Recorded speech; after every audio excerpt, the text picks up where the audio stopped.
Well, welcome. I'm getting texts coming in. People are sick or one thing or another, but most of them will come tomorrow. So we'll have but welcome today. We're going to go ahead and get started. There's about 6 people are not here, I think. At any rate, this I think will be an exciting event. We have Dennis here, who's one of the experts, particularly as it relates to small telescope research and exoplanets. And he's flown across country to train us in this, and I think we're going to have a lot of good discussion. We've got people that have no idea what this is about to people who have done it before in here. So he's got a challenge to keep this meaningful to everyone. I just got to open up here briefly. A couple housekeeping things. There are 2 networks, and both of them use the same password, Hacienda, with a capital H. Hopefully we're not going to overload them. I don't know. Then you may need to use your own cell phone if that's the case, if we run into speed problems. As you know, this is all about exoplanets, and exoplanets in great detail. We first met Dennis last year. SAS. Well, it was actually earlier this year. I think last year. It's been quite a year.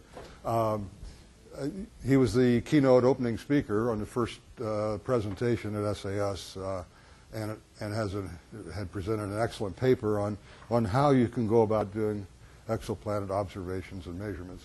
And we're going to get it in. He did it in 1 hour there, which was a fire hose treatment. This time, fortunately, I think it may stick a little more. As you know, we're starting out 10 minutes behind. We're going to work today 9 to 3:30 is the estimate, but it's not critical that we end at 3:30. I don't believe, if people want to hang around, or if the discussion has kept us so longer. The evening observations. Originally, I was thinking that we would not have enough observatory time, but we'd actually have several observatories that are volunteering. And so I've removed that whole thing, and anyone that wants to participate in the observations is welcome. We may just ask you to stand back so we don't get too much confusion around any of the telescopes. That said, at some point, and I'm going to rely on these good observers here to say when we should make the call on whether we're actually going to be able to get observations or not. The weather is iffy. The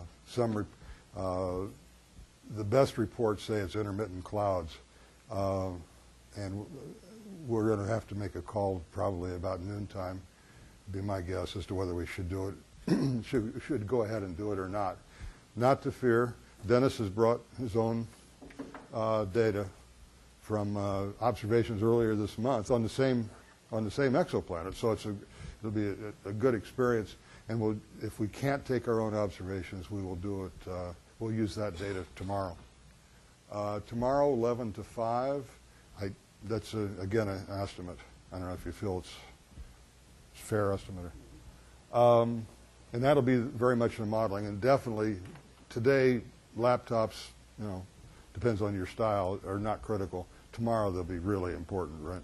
Because we're going to be actually doing the data analysis. I just want to give you a little background, and we'll brief for Boise Astro here.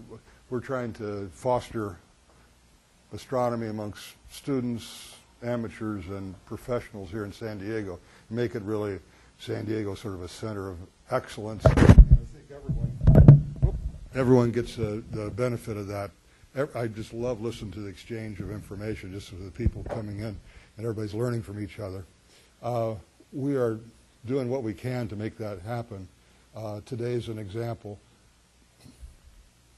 I listed here a couple other events for people, since we're all Southern California. The Society for Astronomical Sciences annual symposium is an excellent program. I just can't say enough how much I enjoy that program. Bob Buckheim here, who's running the audio-visual, is the president of SAS. Really wonderful that he came. And this is all going to be videotaped and on YouTube sometime in the near future. So it'll be available for reference. But I really encourage you to participate in SAS and to become a member. It's a wonderful program. I don't think there's anything like it in the United States. No, we've got the market all sewn up. You got the market all sewn up, exactly. Actually, we do get some international people coming as well. There's a new conference that's will be year one that'll be here at this hotel that Brief is sponsoring along with Russ Genet and another astronomer from Australia. This is an international conference that'll be focused on exactly what we were trying to do here. And since we were sort of becoming very significant with what we've done so far, it's very much on robotic telescopes and how you apply them to education and student research. And that's the name, really confusing. That's going to be here next June. And we expect a significant international audience for that. The Astronomy Research Seminar Workshop is going to end that. You notice I have NSF in front of it. Our flagship program, the Astronomy Research Seminar, in conjunction with what Russ has done, we are participating now in an NSF program.